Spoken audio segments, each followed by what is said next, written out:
Yes, Yes, it is. Your Honor. Yes. Ma'am మన దగ్గర గౌరవనీయుల CM గారికి మినిస్టర్స్ అందరికీ నమస్కారం సార్. మన దగ్గర ఎస్హెచ్ మ్యామ్ ఉంటున్నారు సార్. నమస్తే. గౌరవనీయులైన ముఖ్యమంత్రి గారికి మరియు డిప్యూటీ ముఖ్యమంత్రి గారైన మల్లు విక్రమార్క గారికి, పొంగులేటి శ్రీనివాస్ రెడ్డి గారికి, మరి వేదిక మీద ఉన్న పెద్దలందరికీ నమస్కారములు. నా పేరు విజయలక్ష్మి. మాది మాటూరు విలేజ్ మధుర మండల వెలుగు మండల సమైక్య అధ్యక్షురాలు. గౌతమి జిల్లా సమైక్యలో కార్యదర్శిగా పనిచేస్తున్నాను. మొత్తం పంచాయతీలు 571కి గాను 495 బిల్డింగ్లు శాంక్షన్ అయినాయి సార్. దాంట్లో 414 బిల్డింగ్లకి ఈ పూట శంకుస్థాపనలో చేస్తున్నాము. ఇంకా మా దగ్గర జరుగుతున్న అనేక కార్యక్రమాల్లో మేము చాలా ఉత్సాహంగా పాల్గొంటున్నాము. స్టెప్ మరియు రాష్ట్ర ప్రభుత్వం అందించే అనేక ప్రోగ్రాంలు మహిళలకి ప్రాధాన్యత ఇస్తున్నాయి. అదేవిధంగా ఇందిరారెడ్డి కానీ, చీరలు కానీ, మరియు రుణాలు కానీ, సోలార్ కానీ, పెట్రోల్ బంకులలో కానీ మమ్మల్ని స్థాయికి తీసుకెళ్లినందుకు మేము మీకు ప్రత్యేక ధన్యవాదాలు తెలియజేసుకుంటున్నాం సార్. మంచి తల్లి. మహిళల ఇప్పుడు ఈ భవనాలు ఎప్పటి లోపల పూర్తి చేస్తారు విజయలక్ష్మి గారు? అతి త్వరలోనే ఇవాళ ఈ పండుగ ఎట్లా గ్రామాల్లో చేసుకుంటున్నామో శంకుస్థాపన పండుగ, మళ్ళీ ఇదే పండుగ మాకు విజయ పండుగ సార్. ఇవాళ ఇదే పండుగని మళ్ళీ మేము అతి త్వరలోనే ప్రారంభోత్సవాలు చేసుకొని మళ్ళీ ఇంకా పెద్ద ఎత్తున పండుగలు చేసుకోవాలని చూసుకుంటున్నాం. డిసెంబర్ 9 తారీఖు లోపల చేసుకోవాలా? మీరు మంచి కార్యాచరణ పెట్టి పర్యవేక్షించి ఈ మొత్తం 497 భవనాలు అన్నిటిని కూడా డిసెంబర్ 9 లోపల పూర్తి చేసుకోండి. ఆ రోజు పెద్ద ఎత్తున మనం కార్యక్రమాన్ని ఏర్పాటు చేసుకొని పెద్ద ఎత్తున ఉత్సవాలు జరుపుకుందాం. అట్లనే మీకు మీ కలెక్టర్ గారికి కూడా చెప్తున్నా, అక్కడ ల్యాండ్ ఎక్కాయా వీళ్ళకు లాజిస్టిక్ పార్క్ కోసం మంచి ల్యాండ్ గోడౌన్స్ కట్టుకొని, అదేవిధంగా ఎందుకంటే మీ దగ్గర ప్యాడీ ప్రొక్యూర్మెంట్ ఇవన్నీ రైస్ మిల్లులకు ఆల్రెడీ ఐడెంటిఫై చేసిందని రెవెన్యూ మంత్రి గారు చెప్తున్నారు. రైస్ మిల్లుతో పాటు లాజిస్టిక్ పార్క్స్ ఇప్పుడు మనం మిల్లర్స్కి ఇస్తున్నాం, వాళ్ళు తీసుకెళ్లి గోడౌన్లలో పెట్టుకుంటూ వాళ్ళు అటు నుంచి అటే మాయమైపోతున్నది కొన్ని దగ్గరలో. ఇప్పుడు ఆ సమస్యలు ఎదుర్కొంటున్నాం, వాటిని రికవరీ చేయడానికి ప్రాబ్లం అవుతుంది. నాకు మంచి లాజిస్టిక్ పార్క్ పెద్ద ఎత్తున గోడౌన్లు విత్ సోలార్ నెట్ జీరో టైప్లో బ్రహ్మాండంగా వాటిని కట్టించాలి. అన్నీ అక్కడనే ఏదైనా తడిచిన పంట ఉంటే కూడా ఆరబెట్టుకోవడానికి కల్లాలు, ఎన్ఆర్ఈజిఎస్ల కల్లాలకు దీనికి కూడా ఉంది కదా స్కీము, దాన్ని లాజిస్టిక్ పార్క్ కట్టుకోవడానికి మంచి స్థలాన్ని మా ముగ్గురు మంత్రులు అక్కడనే ఉన్నారు. వ్యవసాయం అక్కడనే ఉంది, రెవెన్యూ అక్కడనే ఉంది, ఆర్థికం అక్కడనే ఉంది.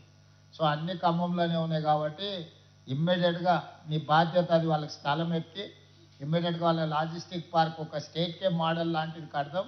ఇమ్మీడియట్గా దాన్ని తీసుకొని వాళ్ళకు ఇచ్చేసి పెట్టు. ఓకే ఓకే విజయలక్ష్మి గారు. కృష్ణవేణి గారు పక్కనే కృష్ణవేణి సార్. కృష్ణవేణి చెప్పమ్మా. 453 crores ఇది బిజినెస్ చేస్తున్న బే నిషాన్ అనే సంస్థకి వాళ్ళు ప్రెసిడెంట్ సార్. అవునా? మన ఫార్మర్ ప్రొడ్యూసర్ కంపెనీ వాళ్ళు నడిపిస్తున్నారు సార్. వాళ్ళు అగ్రికల్చర్ గోడౌన్ కూడా మీరు చెప్పినట్టు కడుతున్నారు. సో కృష్ణవేణి నుండి ఒక 1 కృష్ణవేణి చెప్పమ్మా. నమస్తే అమ్మా. రేవంత్ రెడ్డి గారికి నమస్కారం. అలాగే వేదిక మీద ఉన్న మంత్రి గారులందరికీ నమస్కారం సార్. నా పేరు కృష్ణవేణి అండి. జన్నాది గ్రామం, ఏన్పూర్ మండలం, ఖమ్మం డిస్ట్రిక్ట్. సిరివెన్నెల వ్యవసాయ ఉత్పత్తిదారుల సంఘానికి అధ్యక్షురాలు సార్. అలాగే బెనిషానికి కూడా అధ్యక్షురాలు సార్. మా ఖమ్మం జిల్లాలో సార్ 8 FTCలు ఉన్నాయి సార్. దాంట్లో ఒక సిరివెన్నెలలోనే 2135 మంది సభ్యులు ఉన్నారు సార్. అలాగే 8 FTCలకి గాను 8 గోడౌన్లు శాంక్షన్ అయ్యాయి సార్. అలాగే మా రైతులందరూ సన్నకారు రైతులు తెచ్చుకున్న ధాన్యాలన్నీ నిల్వ చేయడానికి చెప్తున్నాం సార్. అందుకే 8 FTCలకి 8 గోడౌన్లు శాంక్షన్ అయ్యింది సార్. త్వరలో అవి అన్ని కట్టుకొని మళ్ళీ ప్రారంభోత్సవానికి మళ్ళీ మిమ్మల్ని ఇలాగే మీటింగ్ పెట్టి మాట్లాడాలని అనుకుంటున్నాం సార్. అలాగే ఏ ప్రభుత్వంలో కూడా మహిళలకు ఒక బిల్డింగ్ అనేది, ఇట్లా మహిళా రైతులకి ఒక గోడౌన్స్ అనేవి ఏ ప్రభుత్వంలో లేదు సార్.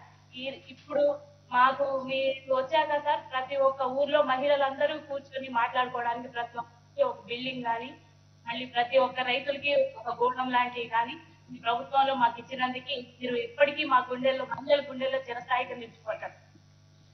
కృష్ణవేణమ్మ, ఇప్పుడు మన దగ్గర ఏవైతే ఈ కార్యక్రమాలు తీసుకుంటున్నారో వీటితో పాటు మీరు సంఘాల మీటింగ్లో పెట్టినప్పుడు పంట మార్పిడి మీద కూడా ఒక అవేర్నెస్ ప్రోగ్రామ్ ఇవ్వండి. కమర్షియల్ క్రాప్స్లో ఇప్పుడు పామాయిల్ ఉంది. తుమ్మల గారు పామాయిల్ని మీ ప్రాంతంలో గట్టిగా ప్రమోట్ చేస్తున్నారు రాష్ట్ర నలుమూలల. ఒక్క వరే పండించడం మనకు పరిష్కారం కాదు. ఈరోజు కమర్షియల్ క్రాప్లకి మనం మారాల్సిన అవసరం ఉంది. మంచి ప్రాఫిట్ మేకింగ్ బిజినెస్ ఉన్నాయి, గవర్నమెంట్ నుంచి కూడా స్కీమ్లు ఉన్నాయి.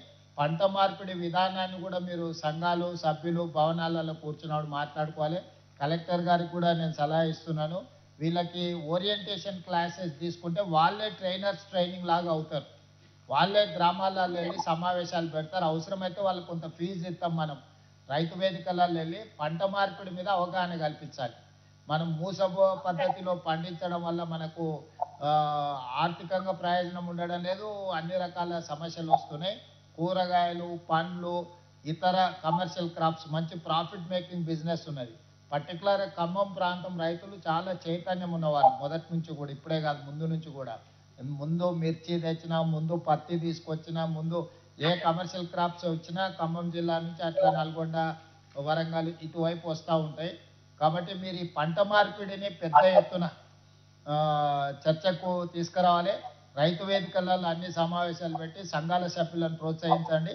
ఎవరైతే ఇతర ప్రాంతాలకు వెళ్ళి వాళ్ళు ఓరియంటేషన్ క్లాసులు తీసుకుంటారో, లిటరేచర్ ఇచ్చేస్తారో, వాళ్ళకి అవసరమైతే కొంత రెమ్యునరేషన్ లాగా కూడా కొంత డబ్బులు కేటాయించండి.